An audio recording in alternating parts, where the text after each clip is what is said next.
வணக்கம். Welcome to கதை திரட்டு. இந்த வீடியோல நம்ம என்ன கதை கேட்க போறோம்னா, உயிரில் கலந்த உறவே கதையின் 23வது பகுதி. நம்ம சேனலை இதுவரைக்கும் சப்ஸ்கிரைப் பண்ணாதவங்க சப்ஸ்கிரைப் பண்ணுங்க. பக்கத்தில் இருக்கிற பெல் ஐகானை கிளிக் பண்ணி ஆல்ங்கிற ஆப்ஷனை பிரஸ் பண்ணுங்க. ஸோ தட் நான் போடுற கதைகளை உடனுக்குடனே நீங்க கேட்கலாம். வாங்க கதைக்குள்ள போகலாம். தேவா பல முறை ரோஜாவை சந்தித்து பேச முயற்சி பண்ண அவள் பிடி கொடுக்கவே இல்லை. ரோஜா இந்த அளவு உறுதியாக இருப்பாள் என்று யாரும் எதிர்பார்க்கவில்லை. அவனது எண்ணை அலைபேசியில் பார்த்தாலே அதை எடுக்க மாட்டாள். திருமண வேலைகள் நடந்து கொண்டிருக்க தேவா ரோஜா உறவு நீரு பூத்த நெருப்பாக புகைந்து கொண்டிருந்தது. பாட்டியிடம் இருந்து அழைப்பு வரும்போது மட்டும் ஏதாவது காரணம் சொல்லி தப்பித்து கொண்டிருந்தாள் ரோஜா. திருமணத்திற்கு ஒரு வாரம் இருக்கும் நிலையில் வாணியின் வழக்கம் இறுதி கட்டத்துக்கு வந்தது. வாணியின் கணவர் டைவர்ஸை கொடுக்க மறுக்க சில வலுவான சாட்சிகளை கொண்டு அவனின் சுய ரூபத்தை வெளிப்படுத்தினாள் ரோஜா. ஒரு முறை தரணியின் அலைபேசியில் இருந்து அழைப்பு வர எடுத்த ரோஜா, ஆனால் பேசியது தேவா. ரோஜா, நான் தேவா பேசுறேன். நான் சொல்வதை கேள். நீ வாணியின் கேஸில் கொஞ்சம் ஜாக்கிரதையாக இரு. அவன் கொஞ்சம் மோசமானவன். எந்த லெவலுக்கு வேண்டுமானாலும் இறங்குவான். அவனுக்கு அரசியல் செல்வாக்கு இருப்பதால் எதை வேண்டுமானாலும் செய்வான். எப்போதும் இது போன்ற வழக்கில் தீர்ப்பு வரும்போது என அவன் சொல்லிக் கொண்டிருக்கும் போதே, இங்க பாருங்க சார், முன்னொரு காலத்துல நீங்க எனக்கு சீனியரா இருந்திருக்கலாம். அதுக்காக நீங்க சொல்றத நான் கேட்கணும்னு அவசியம் இல்ல. இது என்னோட கேஸ். என்ன செய்ய வேண்டும் என்று எனக்கு தெரியும். ரொம்ப அக்கறை இருக்கிற மாதிரி நடிக்க வேண்டாம். இத நம்பி ஏமாந்தது அந்த ரோஜா. இப்போ இதற்கெல்லாம் ஏமாற மாட்டேன். நீங்க உங்க வேலை என்னமோ அதை மட்டும் பாருங்க என முகத்தில் அடித்தாற் போல சொல்லிவிட்டு போனை வைத்து விட்டாள். இதற்கு முன்னர் தான் வாணியின் கணவன் வந்து அவளை மிகவும் மோசமான வார்த்தைகளில் திட்டி சென்றிருந்தான். அதற்கேற்றாற்போல தேவாவும் அழைக்க அவன் மேல் இருந்த கோபத்தை தேவாவின் மீது கொட்டிவிட்டாள் ரோஜா. மறுநாள் காலை அவள் எழுந்து வெளியே வர தேவா அமர்ந்திருந்தான். அவனை பார்த்ததும் கண்களில் ஒரு மின்னல் தோன்ற, முகத்தில் சந்தோஷம் பொங்க அவனை பார்த்தவள் அது ஒரு நிமிடம்தான் நீடித்தது. அதற்குள் மறுபடியும் அவன் சொன்ன வார்த்தைகள் நினைவு வர முகத்தை திருப்பி கொண்டு சென்று விட்டாள். அவள் வெளியே வந்ததில் இருந்து அவளையே பார்த்து கொண்டிருந்த தேவா அவளது முக பாவனையை வைத்து அவள் மனநிலையை கண்டவன் இன்னும் அவளுக்கு கோபம் குறையவில்லை என்பதை தெரிந்து கொண்டான். ஒரு ஆசுவாச பெருமூச்சுடன் ராமிடம் திரும்பி, உன்னை நம்பித்தான் இருக்கிறேன் ராம். ஏதாவது பிரச்சனை என்றால் என்னால் தாங்கிக் கொள்ள முடியாது. உன்னால் முடியலைன்னா என்கிட்ட சொல்லிடு, நான் பார்த்துக்கிறேன் என்றான். நீ கவலைப்படாதே தேவா, எல்லாம் நான் பார்த்து கொள்கிறேன் என நம்பிக்கையுடன் சொல்லி அவனை அனுப்பி வைத்தான் ராம். திருமணத்திற்கு புடவை எடுக்க ராம், ரதி, காவேரி, ஜெயந்தி என அனைவரும் செல்ல தேவா வரவில்லை. ரோஜாவும் மறுக்க ராமும் ரதியும் தான் கட்டாயப்படுத்தி அழைத்து வந்தனர்.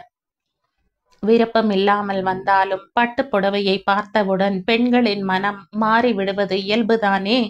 அங்கு வந்து புடவையை பார்த்து கொண்டிருந்தவள் இளம் மஞ்சளில் பச்சை வண்ண பார்டரில் மயில்களுடன் கூடிய சிறு பூந்தோட்டம் போல் அதன் முந்தானை அமைந்திருக்க பார்த்தவுடன் பிடித்து விட்டது ரோஜாவிற்கு. எடுத்து தன் மீது வைத்து அழகு பார்க்க மேலும் அழகாக இருந்தது அந்த புடவை. அப்போது அங்கு வந்த ரதி, ஹேய் ரோஜா, சூப்பரா இருக்கு என சொல்ல அனைவரும் அவளை பார்த்தார்கள்.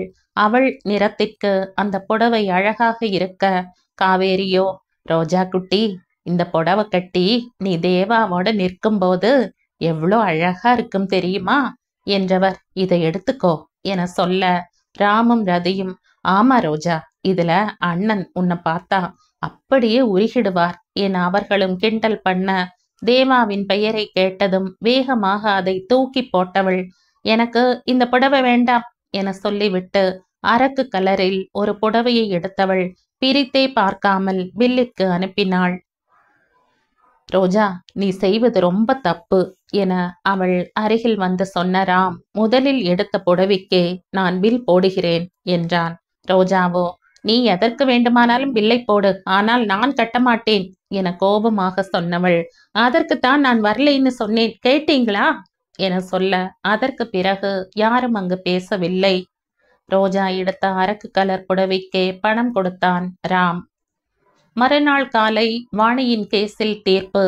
மிகவும் திறமையாக வாதாடி இருந்தாலும் ஏனோ அவளுக்கு உள்ளுக்குள் கொஞ்சம் பயமாகத்தான் இருந்தது. அதே நேரத்தில் ராமும் ரோஜாவிடம் நாளை தீர்ப்பை பற்றி கேட்டவன்.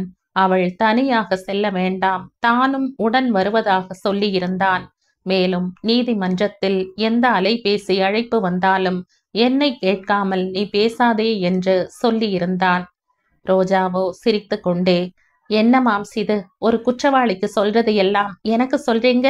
இது ஒரு சாதாரண விவாகரத்து கேஸ், இதுக்கு போய் எல்லாரும் இப்படி பயப்படுறீங்க என கிண்டல் செய்தபடி உறங்க சென்றாள். படுத்தவளுக்கு உறக்கம் வரவில்லை. என்னதான் தரணி பட்டாபி என அவளுக்கு தைரியம் சொன்னாலும் அவள் மனம் அவனின் வார்த்தைக்காக ஏங்கியது. அவள் ஆரம்பத்தில் இந்த வழக்கில் சோர்ந்து நின்றபோது எல்லாம் அவன் வழக்கு சம்பந்தமாக பேசவில்லை என்றாலும் அவன் அருகில் வந்து நின்றாலே அவளுக்கு தைரியம் தானாக வந்துவிடும். அவனும் எதுவும் பேசாமல் அவளது தோளில் கை போட்டு கண்ணாடி முன் சென்று நிற்பான். என்னில் பாதி நீ, எப்போதும் உனக்கு நான் இருக்கிறேன் என வார்த்தை சொல்லாமலே அந்த உணர்வை அவளுக்குள் ஏற்படுத்தி கொடுப்பான். ஏனோ அவள் மனம் அதிகமாக இன்று அவனை தேடியது. பழைய நினைவுகள் மனதில் வர அழுது கொண்டே படுத்திருந்தாள் ரோஜா. விடிகாலை பொழுது அவளுக்கு அலைபேசி வர எடுத்து காதில் வைத்தவள் எதிர்ப்புறத்தில் வந்த தகவலை கேட்டு, எந்த மருத்துவமனை என விசாரித்தவள் எழுந்து வேகமாக கிளம்பினாள்.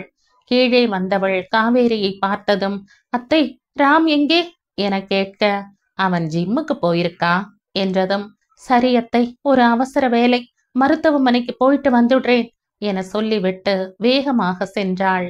உள்ளே நுழைந்ததும் மனம் படபடவென அடித்து கொள்ள வேகமாக நடந்தவள், அக்கா என அழைப்பு கேட்க திரும்பியவள் அங்கு சிறு பெண் அழுது கொண்டு நின்றிருந்தாள். என்னாச்சு சுமதி, இப்ப எப்படி இருக்காங்க என கேட்டபடி உள்ளே சென்றவள் அங்கு கை கால்கள் எல்லாம் கட்டு போட்டு படுத்திருந்தாள் வாணி. ஐயோ, என்ன வாணி இது, யார் உன்னை இப்படி பண்ணது என அவள் பதறி கேட்க, அதற்குள் அவளது தங்கை, அந்த ஆள்தான் அக்கா இப்படி பண்ணான். நேத்து இரவு வீட்டுக்கு வந்து பயங்கர சண்டை. டைவர்ஸ் பண்ணா என் மானமே போயிடும், நான் இப்படி இனி பண்ண மாட்டேன்னு காலில் விழுந்து அழுதான். அக்கா அதுக்கு ஒத்துக்க மாட்டேன்னு சொல்லிட்டாங்க. ஜீவனாம்சம் தர முடியாது, அதை வேண்டாம்னு சொல்லு அப்படின்னு கெஞ்சினான். அதற்கும் அக்கா முடியாதுன்னு சொல்லிட்டாங்க. உடனே கோபம் வந்து அருகில் இருந்த பூஜாடியை எடுத்து அடிச்சிட்டான். நாங்க யாருமே இதை எதிர்பார்க்கல. அக்கா கத்தின சத்தம் கேட்டு பக்கத்துல இருக்கிறவங்க வர்றதுக்குள்ள அவன் ஓடிட்டான். இப்ப காலையில இருந்து அம்மாவுக்கு போன் பண்ணி வழக்கு வாபஸ் வாங்க சொல்லு, இல்ல மத்த பொண்ணுங்களுக்கும் இதே நிலைதான் அப்படின்னு மிரட்டிட்டு இருக்கான். எங்களுக்கு ரொம்ப பயமா இருக்குக்கா என சொல்லி அழ, அதை கேட்ட ரோஜாவின் நரம்புகள் துடிக்க கோபத்தில் கொதித்து கொண்டிருந்தாள். என்ன துணிச்சல் அவனுக்கு, தப்பு செஞ்சதும் இல்லாம இப்படி அடிச்சு போட்டு மிரட்டவும் செய்யறானா என சொன்னவள், நீங்க கவலைப்படாதீங்க, அவனா நானான்னு பார்க்கிறேன் என சொல்லிவிட்டு வேகமாக கிளம்பினாள். மனம் கோபத்தில் கொந்தளிக்க, ஆம்பளைங்கிற திமிர் அவனுக்கு, முதல்ல தீர்ப்பு வரட்டும், அதற்கு பின் அவன் மீது ராமிடம் சொல்லி ஏதாவது கேஸ் போட்டு உள்ளே தள்ள வேண்டும் என புலம்பிக் கொண்டே ஸ்கூட்டியில் வந்து கொண்டிருந்தவள் எதிரில் இவளை நோக்கி இரு சக்கர வாகனத்தில் இருவர் வேகமாக வர, அவளோ அவர்களுக்கு வழி விட்டு ஓரமாக வர, ஆனால் அவர்கள் நகராமல் அவளையே நோக்கி வந்தனர். அவள் சுதாரித்து நகர்வதற்குள் இடிப்பது போல் அருகில் வந்தவர்கள் அவளை நோக்கி ஏதோ வீச, அவளோ ஹே என்ன பண்ற என கத்தி ஒதுங்கும் முன் இருவருக்கும் நடுவில் மூன்றாவதாக ஒரு வண்டி நுழைந்து அவளை தள்ள, நூலிழையில் இவள் தப்பிக்க தடுமாறி விழுந்தவள் அதிர்ச்சியில் அப்படியே மயக்கமடைந்தாள். அதன் பின் அவள் கண் விழித்து பார்க்க மருத்துவமனையில் இருந்தாள். அவளை சுற்றி ராம், ரதி அனைவரும் நின்றிருக்க, அவளோ என்னாச்சு ராம் எனக்கு என கேட்டவள் வேகமாக எழ முயற்சி பண்ண பொறு பொறு, மருந்தோட வேகம் ஒரு அரை மணி நேரம் அப்படித்தான் இருக்கும். ஒண்ணும் ஆகல. ரோட்ல ஒரு சின்ன ஆக்சிடென்ட். நல்ல வேளை, யாருக்கும் எதுவும் பிரச்சனை இல்லை என சொன்னவன், உன்னை என்னிடம் சொல்லாமல் வெளியே போகாதேன்னு சொன்னேன்ல, இப்ப பாரு என எரிச்சலுடன் ராம் திட்ட, இல்ல ராம், காலையில நீ ஜிம்முக்கு போயிட்ட, மேலும் நீதிமன்றத்துக்கு போகும்போது தானே சொன்ன, இப்போ என்ன ஆக போகுதுன்னு போனேன். ஆனா ராம், அது இப்ப நினைச்சாலும் பயமா இருக்கு என்றாள். அதற்குத்தான் நான் படிச்சு படிச்சு சொன்னேன், இப்ப பார் என அவன் மீண்டும் சொல்ல, இல்ல ராம், நான் வாணிய பார்த்துட்டு வண்டியில வந்துட்டு இருந்தேன். எதிர்ல வண்டியில ஒருத்தன் இல்ல, 2 பேர் வேகமா என்ன நோக்கியே வந்தாங்க. நான் நகர்ந்துதான் போனேன். ஆனா என்ன பார்த்தே வந்தாங்க. அவங்க கிட்ட வந்து என்னமோ எடுத்த மாதிரி இருந்தது. அப்ப யாரோ ஒருத்தன் என்னை தள்ளி விட்டானா இல்ல என் மேல விழுந்தானான்னு தெரியல. கீழே சாஞ்சுட்டேன். அதிர்ச்சியில அப்படியே மயக்கம் வந்துடுச்சு. என்ன நடந்தது அங்கன்னு தெரியல. அவன் மட்டும் என்னை தள்ளி விடலைனா இந்நேரம் நான் எப்படின்னு எனக்கே தெரியல என அவள் சொல்ல, அப்படியெல்லாம் சொல்லாத ரோஜா என வேகமாக அவள் வாயை பொத்திய காவேரி, இனி அதை பத்தி பேசாத என்றார். சரிம்மா, நீங்க பாத்துக்கங்க. இன்னும் கொஞ்ச நேரத்துல வீட்டுக்கு போயிடலாம். எனக்கும் கொஞ்சம் வேலை இருக்கு. நான் கிளம்புறேன் என ராம் சொல்ல, என்னது கிளம்புறையா என்றவள், ராம், உன்கிட்ட முக்கியமான விஷயம் பேசணும். அதுக்கு முன்னாடி நான் இப்போ நீதிமன்றத்துக்கு போய் ஆகணும் என்றாள் ரோஜா. காவேரியோ, இந்த நிலைமையில நீதிமன்றமா? அதெல்லாம் வேண்டாம். நீ முதல்ல வீட்டுல வந்து ஓய்வு எடு என அதட்டினார். இல்லத்த, இன்னைக்கு தான் வாணி கேஸ் தீர்ப்பு, நான் போகணும் என பிடிவாதம் பிடித்து கைகளில் சிறு கட்டோடு கிளம்பினாள் ரோஜா. நடந்த விஷயம் தெரியாமல் அவளது வரவை தரணியும் பட்டாபியும் எதிர்பார்த்திருந்தனர். அவள் வந்தவுடன் அவள் நிலையை பார்த்ததும், என்ன ஆச்சு என்று பதறி விசாரிக்க, நடந்ததை சொன்னவள், அந்த ஆள் மட்டும் நடுவுல வரலைன்னா நான் இப்போது இங்கு இல்லை என்றவள். இந்த கேஸ் முடிஞ்சவுடனே முதல்ல அந்த ஆளை பார்த்து நன்றி சொல்லணும் என்று சொன்னாள். உனக்கு அவன் அடையாளம் தெரியுமா என தரணி கேட்க, இல்ல, அவன் ஹெல்மெட் போட்டிருந்தான். ராமிடம் சொன்னால் கண்டுபிடித்து சொல்லி விடுவான் என்றாள். பின்னர் வாணியை பற்றி சொன்னவள், அதற்கும் அவன் மேல் கேஸ் போட வேண்டும் என்றாள். அதற்குள் வாணியின் வழக்கு விசாரணைக்கு வர அனைவரும் உள்ளே சென்றனர். அங்கு நீதிபதி, இன்று வாணியின் வழக்கு விவரங்கள் எல்லாம் முடிந்து தீர்ப்பு சொல்லப்படுகிறது. குற்றம் சாட்டப்பட்ட வாணியின் கணவருக்கு இந்த விவாகரத்தில் விருப்பம் இல்லை. வழக்கு தொடுத்தவருக்கு மட்டுமே இதில் விருப்பம். ஆனால் விவாகரத்து என்பது இருவரும் ஒரு மனதுடன் பிரிந்து வாழ ஒத்துழைக்க வேண்டும். இல்லையெனில் ஒருவரின் மீது சுமத்தப்பட்ட குற்றச்சாட்டை நிரூபிக்க வேண்டும். பெரும்பாலும் விவாகரத்தை இந்த நீதிமன்றம் ஊக்குவிப்பது இல்லை. பேச்சுவார்த்தையின் மூலம் கணவன் மனைவி இருவரையும் சரி செய்யவே முயல்கிறது. அதையும் மீறி இரு நபர்களில் ஒருவரின் உணர்வுகள், உரிமைகள் பாதிக்கப்படும் போது அப்போது பாதிக்கப்பட்ட நபருக்கு கண்டிப்பாக இந்த நீதிமன்றம் நீதி வழங்கும். அந்த வகையில் இந்த வழக்கு இரண்டாவதாக சொன்ன கருத்தின் அடிப்படையில் வழக்கு தொடுத்த வாணி அவரது கணவரால் பல தொல்லைகளுக்கு ஆளாகி இருப்பது வக்கீலின் வாதத்தில் இருந்து தெரிய வருகிறது. கழுத்தில் தாலி ஏறிவிட்டால் அதை கட்டியவன் எது செய்தாலும் அமைதியாக இருக்க வேண்டும் என்ற பெண்களின் மனப்பாங்கை பலர் தவறாக புரிந்து கொண்டு தவறு செய்கின்றனர். அது போன்ற ஆண்களுக்கு வாணியை போன்று ஒரு சிலர்தான் துணிந்து தண்டனை பெற்று தருகின்றனர். எனவே பெண்களின் பாதுகாப்பை முன்னிட்டும் அந்த பெண்ணின் மன உணர்வுகளை நீதிமன்றத்தில் மிக திறமையாக எடுத்து சொல்லிய வக்கீல் வாதத்தாலும் இந்த வழக்கு தொடுத்த வாணிக்கு சாதகமாக தீர்ப்பு சொல்லி அவர் கேட்கும் ஜீவனாம்சத்தையும் தருமாறு இந்த நீதிமன்றம் ஆணையிடுகிறது. தவறும் பட்சத்தில் அவருக்கு சிறை தண்டனை விதிக்க இந்த நீதிமன்றம் உத்தரவிடுகிறது என சொல்லி முடித்தார். ரோஜா முதலில் தான் படித்த படிப்பிற்கு தான் பெற்று தந்த மரியாதை என்ற மன நிறைவுடன் நின்றவள். அவள் மனக்கண்ணில், என் பேத்தின்னு நிரூபிச்சிட்ட ரோஜா என்ற தாத்தாவின் வார்த்தை ஒலித்தது. வேகமாக அவள் அருகில் வந்த தரணி, பட்டாபி என அனைவரும் அவளை வாழ்த்த, அனைவருக்கும் நன்றி சொல்லியபடி வேகமாக வெளியே வந்தவள் நேராக அன்னை இல்லத்திற்கு தன்னை அழைத்து செல்லும்படி பட்டாபியிடம் கூறினாள் ரோஜா. அவள் அன்னை இல்லம் சென்றதும் அங்குள்ள அனைத்து வழக்கறிஞர்கள் மற்றும் பணிபுரியும் அனைவரும் அவளுக்கு வாழ்த்து சொல்ல உடன் வந்த ரோஜாவிற்கோ ஆச்சரியமாக இருந்தது. இப்போதுதானே தீர்ப்பு வந்தது, அதற்குள் எப்படி என யோசித்தவள், மேடம் இங்க வாங்க என ஒருவர் அழைக்க அங்கு சென்றவள் அங்கு ஒரு புதிய அறை திறப்பு விழாவிற்கான அலங்காரத்துடன் இருக்க, இதை இப்போ நீங்க தான் திறக்கணும் என்றனர் அவர்கள். என்னது இது என கேட்பதற்குள் கையில் கத்திரிக்கோலை கொடுத்துவிட ரிப்பனை கட் பண்ணி அந்த அறையை திறந்தவள். அதில் அவளின் தாத்தாவின் படம் பெரிய அளவில் வைக்கப்பட்டு பெண்களுக்கான இலவச சட்ட உதவி அலுவலகம் நிர்வாகி மிஸ்ஸஸ் ரோஜா பிஎல் என்று இருந்தது. இதை எதிர்பார்க்காத ரோஜா, யார் இதெல்லாம் செஞ்சது என்றதும், ராம் சாத்தான் மேடம், ஒரு வாரத்துக்கு முன்பே ரெடி பண்ணிவிட்டோம், உங்கள் முதல் வெற்றிக்கு சாரி சின்ன பரிசு அப்படின்னு சொல்லிட்டு இருந்தார் என்றார் ஒருவர். அவளோ என்ன சொல்வது என தெரியாமல் அப்படியே நிற்க, அப்போதுதான் தான் இங்கு வந்த காரியம் நினைவிற்கு வர வேகமாக தேவாவின் அறையை நோக்கி சென்றவள் கதவின் அருகே சென்று பின்னர் திரும்பி, அச்சோ பூ வாங்காம வந்துட்ட என்றவள் பட்டாபி என அழைக்கும் முன் ரோஜா இதழ்கள் அவள் கைகளில் இருந்தன. அவள் அதை வியப்போடு பார்க்க, சார் நேற்றே சொல்லி இருந்தார் மேடம், ஜெயிச்ச உடனே மேடம் இங்கேதான் வருவாங்க, அப்போ இதை அவங்களிடம் கொடுங்க என்று சொன்னார் என்றனர்.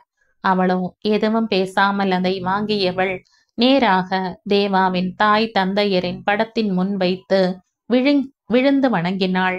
அவள் முன்பே நினைத்திருந்தாள், அவள் மனம் தளரும் போதெல்லாம் இங்கு வந்து இந்த படத்தின் முன் சில மணித்துளிகள் அமர்ந்துவிட்டு செல்வாள். ஏனோ வெற்றி பெற்றவுடன் இங்கே வரணும் என்று தோன்ற உடனே புறப்பட்டு வந்தாள். ஆனால் தேவாவோ அவளது எண்ணத்தை முன்பே கணித்து அதற்கு ஏற்றாற்போல ஏற்பாடும் செய்திருந்தான். ரோஜாவிற்கோ என்ன சொல்வது என்றே புரியவில்லை. தன்னை இந்த அளவு அவன் கவனித்திருக்கிறானா, என் மனதில் இருப்பதை எப்படி அப்படியே செயல்படுத்தி இருக்கிறான் என்றாகன் என பல நாட்களுக்கு பிறகு அந்த வார்த்தையை உச்சரித்தவள். அப்போது அலைபேசி மணி ஒலிக்க எடுத்தவள் பாட்டி அழைத்திருந்தார்.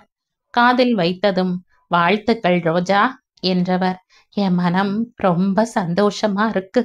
என் பேத்தியினால ஒரு பெண்ணின் வாழ்க்கை சீரழிவிலிருந்து காப்பாற்றப்பட்டிருக்கு. நினைக்கும் போதே பெருமையா இருக்கு ரோஜா என்றவர். நான் கூட விவாகரத்து கேஸ் அப்படின்ன உடனே கொஞ்சம் கஷ்டமா இருந்தது. ஆனா தேவா தம்பிதான் விளக்கமா எடுத்து சொல்லுச்சு, உன் தாத்தா கண்டிப்பா மேல இருந்து இத பார்த்து சந்தோஷப்பட்டிருப்பார் என்றார். அதற்குள் பார்வதி, சேகர் என அனைவரும் அவளுக்கு வாழ்த்து சொல்ல அவளோ சந்தோஷத்தில், யாருப்பா உங்களுக்கு நான் ஜெயிச்சத சொன்னது, ராமாம் சொன்னாரா என கேட்டாள். இல்லம்மா, அவன் சொல்லல, மாப்பிள்ளை நேத்தே போன் பண்ணி சொல்லிட்டார். நாளை தீர்ப்பு, எப்படியும் உங்க பொண்ணு ஜெயிச்சிடுவா, நீங்க 11 மணிக்கு போன் பண்ணுங்க அப்படின்னு சொன்னார் என சொல்ல, தன்மேல் அவன் வைத்திருந்த நம்பிக்கையை கண்டு வாய் அடைத்து நின்றாள் ரோஜா.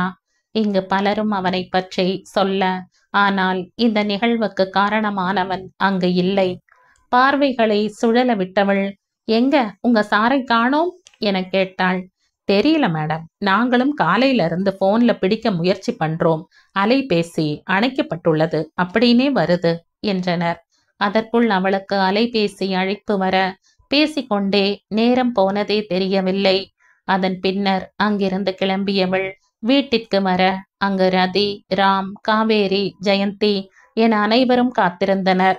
உள்ளே நுழைந்ததும் அனைவரும் வாழ்த்து சொல்ல, ஆனால் கண்களோ ஒருவனை தேடி தேடி சலித்தன. ஏனோ வெற்றியின் சந்தோஷம் அவளிடம் குறைந்து ஏமாற்றம் முகத்தில் தெரிந்தது. இதை உணராத மற்றவர்கள் பேசிக்கொண்டே இருக்க, அவளோ எனக்கு களைப்பாக இருக்கு, நான் படுக்கப் போகிறேன் என சொல்லிவிட்டு எழுந்தவள் திரும்பி ராமிடம், ராம், எனக்கு அந்த வண்டியில வந்து என்னை கீழே தள்ளின ஆள் யாருன்னு தெரியணும், கொஞ்சம் கேட்டு சொல்றியா என கேட்க, ராமு சற்று அதிர்ந்தவன் பின்னர், சரி சரி ரோஜா, நீ ரெஸ்ட் எடு, நான் கேட்டு சொல்கிறேன் என்றான். பின்னர் அன்று முழுவதும் அவளுக்கு அனைவரும் வாழ்த்து சொல்ல, அவள் எதிர்பார்த்த ஒருவனிடமிருந்து மட்டும் வாழ்த்து வரவே இல்லை.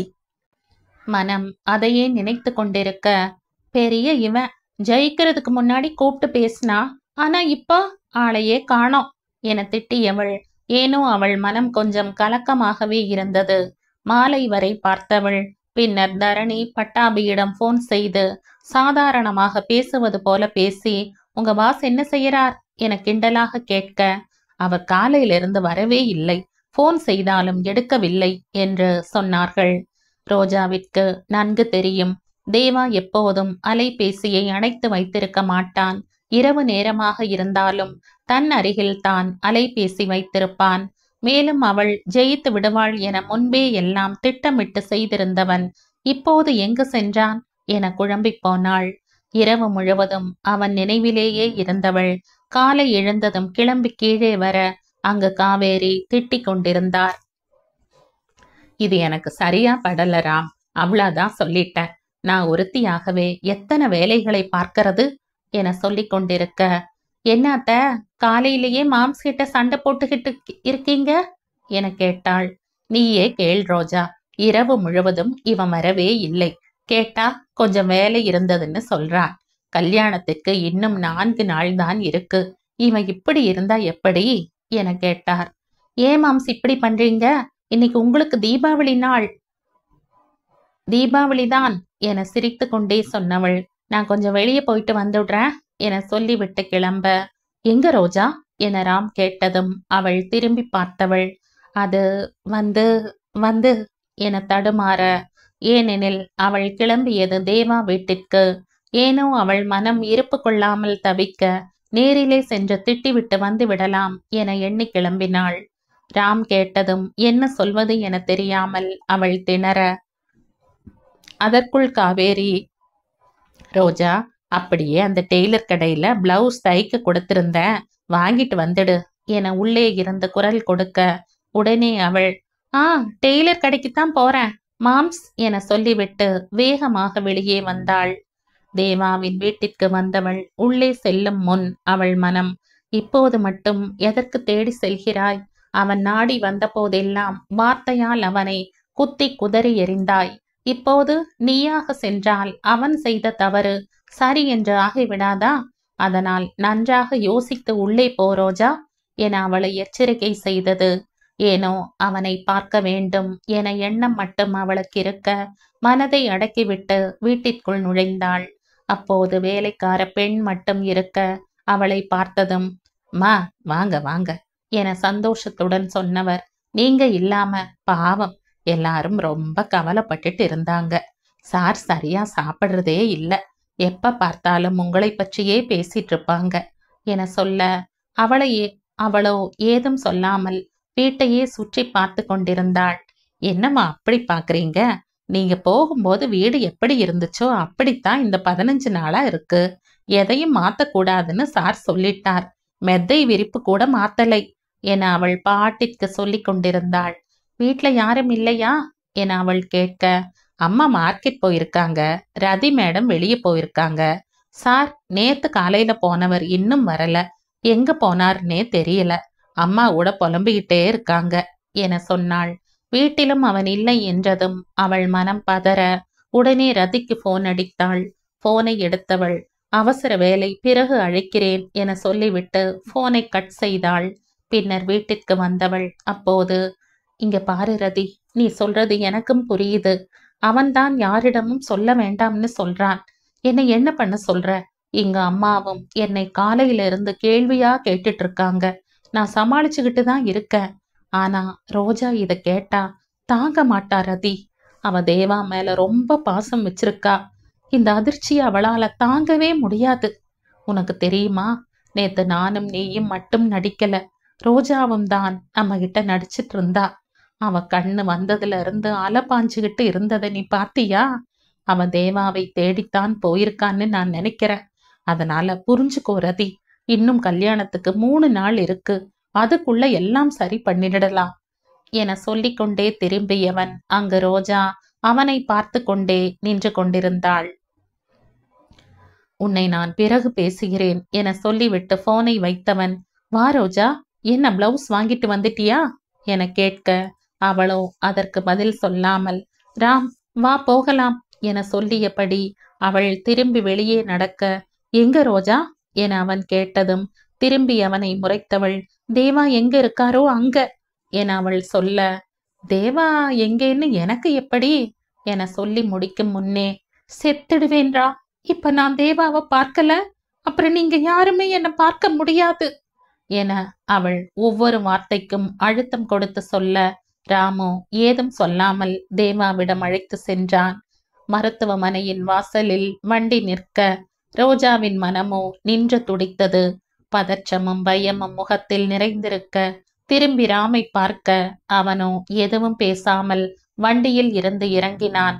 வண்டியில் இருந்து இறங்காமல் அமர்ந்திருந்தவள் ராம் வந்து இறக்கிவிட அவள் கால்கள் தடுமாற, எதுக்கு ராம் இங்க வந்த என மெதுவாக கேட்டாள். அவனோ, நீதான கேட்ட, நீயே வந்து பார் என சொல்ல, அதற்குள் வெளியே வந்த நாதன் ரோஜாவை பார்த்ததும், ஹே ரோஜா, இங்க எங்க என்றவன் ராமை பார்த்து, என்ன ராம் நீங்க, தேவா உங்ககிட்ட அவ்வளோ தூரம் சொன்னான் இல்லையா, ஆனா நீங்க இப்படி பண்ணிட்டீங்க என்றான்.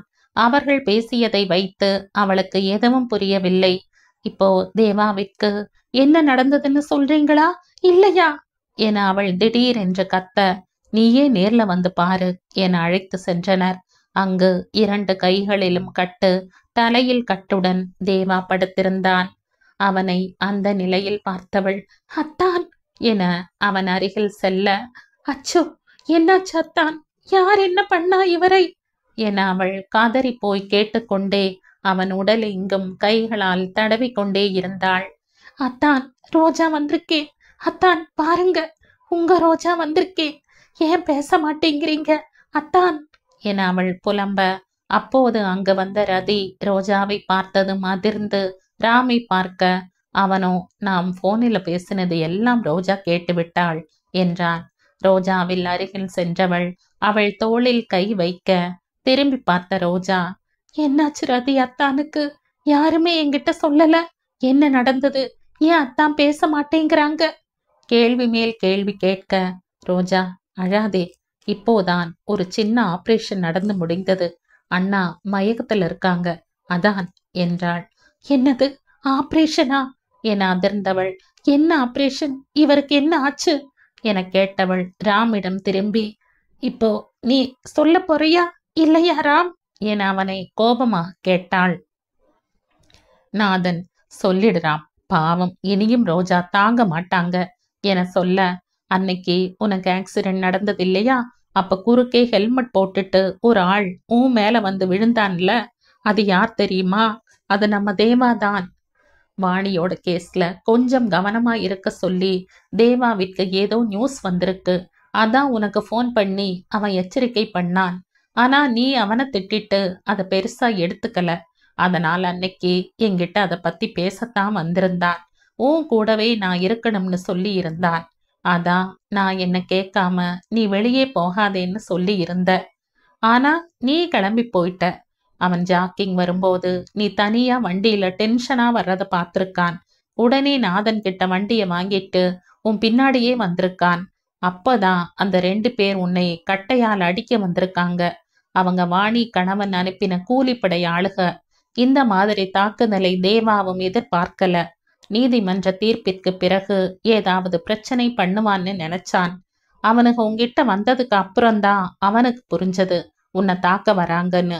அவன் சட்டுன்னு சுதாரிச்சு உள்ளே நுழைய அவனுக்கு கட்டையால உன்னை அடிக்க முயல, உன்னை தள்ளிட்டு அவன் கைகளால் அதை தடுத்ததால கை எலும்பு முறிஞ்சிடுச்சு. மறுபடியும் அவனுக்கு அடிக்க முயற்சி பண்ணிருக்காங்க. அதுக்குள்ள பக்கத்துல யாரோ சத்தம் போட அவனுங்க ஓடிட்டாங்க. கீழே விழுந்ததுல ஹெல்மெட் இருந்ததால பெருசா அடி இல்ல, ஆனா உடம்புல எல்லாம் சிராய்ப்பு காயம், அவனால எழுந்திருக்க முடியல.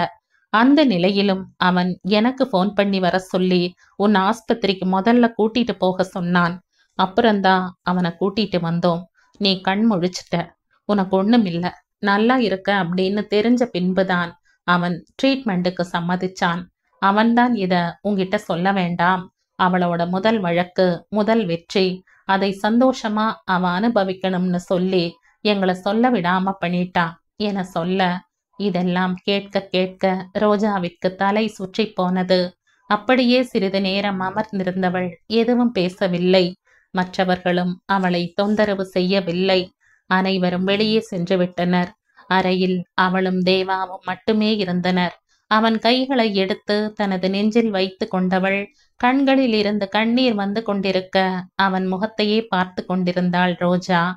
ஆரம்பத்தில் இருந்து அவனது செய்கைகள் ஒவ்வொன்றாக நினைவிற்கு வர தன்னை வேலைக்கு அமர்த்தியது, அவளின் கிண்டல்களை அவன் திட்டுவது போல் ரசித்தது, அவள் மருத்துவமனையில் இருக்கும்போது அம்லு அம்லு என அழுதது என நினைக்கும் போதுதான் அவளுக்கே உரைத்தது.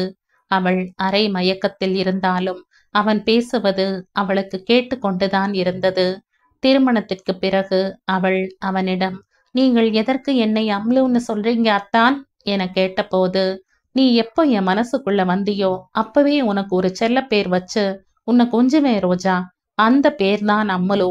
என்னோட காதலில் மொத்த உணர்வும் இந்த வார்த்தை அம்லுதான் என்றவன். பெரும்பாலும் அவன் சந்தோஷத்தின் உச்சத்தில் இருக்கும் போதும் ஏதாவது ஆதரவை வேண்டும் போது மட்டுமே இந்த வார்த்தையை பயன்படுத்துவான். அப்போ அவன் என்னை பற்றி தெரிகிறதுக்கு முன்னாடியே என்னை காதலிச்சானா என நினைத்தவள், ஐயோ அத்தா, இந்த முட்டாள் புரியாம உங்களை ரொம்ப வேதனைப்படுத்தி விட்டேன் என அழுதவள். அதன் பின்னர் திருமணத்திற்கு பிறகு அவன் தனக்காக நிறைய பழக்கங்களை மாற்றிக்கொண்டது எல்லாம் ஞாபகம் வர அவளுக்கே புரியாத மயக்க நிலையில் அமர்ந்திருந்தாள்.